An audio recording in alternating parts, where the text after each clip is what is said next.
For 90 years, we found her in a scrapyard in Greece for the super low price of $40,000. We bought her sight unseen. We took the long flight over there and saw her for the first time, and we were pretty disappointed because she's Florida. So because she is an actively sailing ship, that actually makes her the third oldest actively sailing ship on the planet. Is that she has 8 miles of line in her rigging.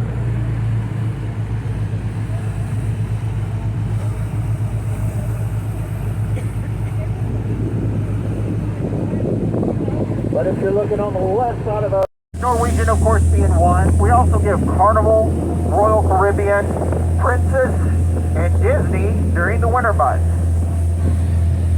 Usually whenever any of these cruise ships, they come into our waterways super early in the morning, right before the sun comes up, and then they basically reset the ship. They unload and reload all their passengers, restock the pantry.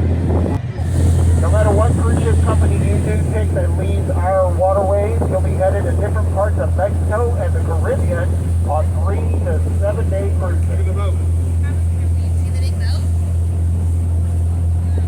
But beyond the Norwegian Prima, we don't go down that way because it's just not very pleasant.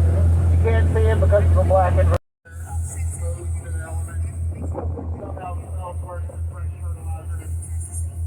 To make matters even worse, what you can't see on the other side of that bridge is our sewage treatment facility for the island. We're not going to make that. It makes all those cells up in it. But that bridge that's off to the left, that is what we call the 51st Street Bridge, because it's a bridge on 51st Street. Now, most everything, that is the only way to get your car on and off Pelican Island, which is this landmass that is off to the left. Most everything on Pelican Island is oil related, and that includes the 2 large structures you see on the left, the yellow squares, the one close that says it's 2506. The other one behind it says 2503.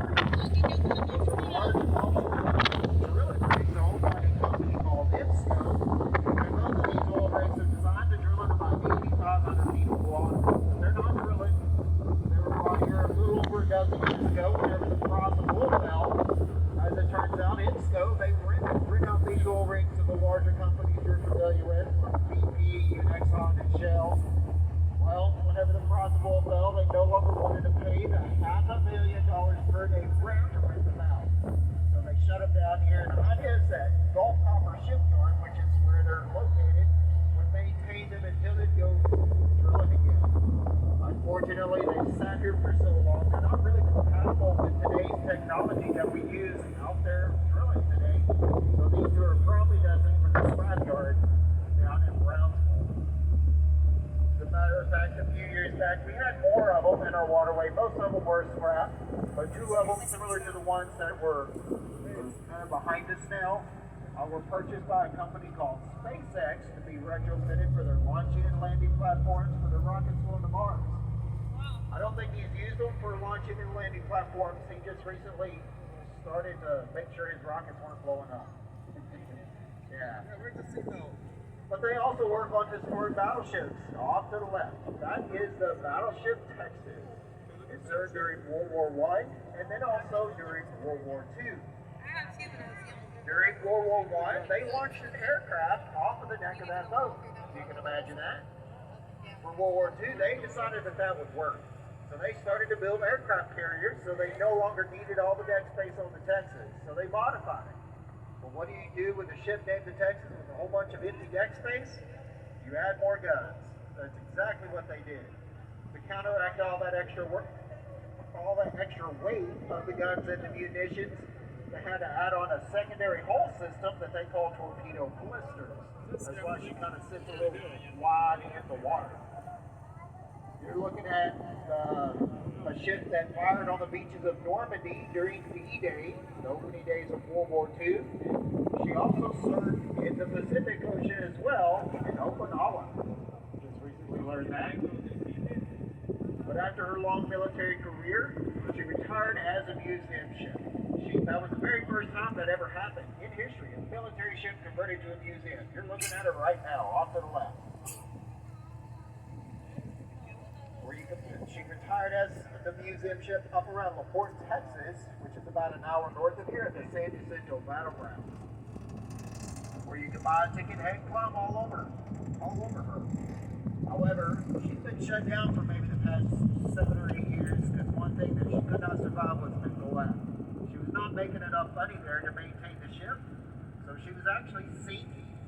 Before they brought it down here, they reported that they were pumping out about 20,000 gallons of water per day, which is about the same amount of water as an average-sized swimming pool. They actually had to fill the holes up with foam to get her down here. But the people in charge of her, they pleaded with the Texas state government, and they were awarded $35 million to work on the battleship. However, that's gone up. It's well over the year that she was supposed to be in dry dock. Still being worked on. We're now up to $55 billion. But once she is fully restored, they believe she'll be fully restored and ready for public tours again in late 2025. But she's not going back to LaPorte because, unfortunately, she did not make enough money there. They actually want to try to keep her right here in Galveston. As a matter of fact, if you're looking right in front of her, you see a beautiful luxury yacht. That's where they want to put the Texans, on that long concrete pier. That has not been confirmed yet. They are still hammering out all the details and trying to figure out how she's going to be sitting there, along with the billionaire's yacht that you're looking at. That's actually Tillman Fertitta's yacht. Yeah. If you don't know who that is, that's okay, because not many people do. But he's our local billionaire. He owns the largest privately owned restaurant corporation on the planet, which includes a lot of restaurants you probably have already eaten at, like Fisherman's Wharf, Willie G's. That also includes Bubba Gump Shrimp, Salt Glass, with the Landry Star, Green Force Cafe. He also owns the Houston Rockets, the Kima Boardwalk. He owns the Pleasure Pier here on the island. He also owns those 3 parking lots out in front of our place.